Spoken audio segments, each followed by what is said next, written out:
Hi, Trevor from Armament. Today we're going to talk about a very valuable accessory we include in every single scope that we sell. And it is made by LensPen, and it's this fancy little cleaning tool that everybody should have at their ready. So we just wanted to show you how to use it, some of the key features. So one end, there's a little brush that will pop out. And on the other end, there's this non-liquid cleaning apparatus.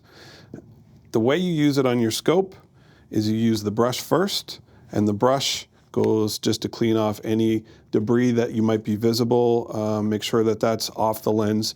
You don't want to damage the coating on the lens.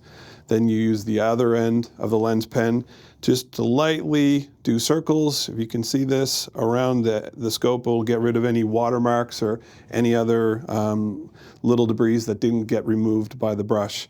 And that's it. You can use this for all of your optics. You can even use them for your eyeglasses. And again, those are in every single scope that we sell. And as well, we sell them on our website. If you have any questions or comments, please put them below.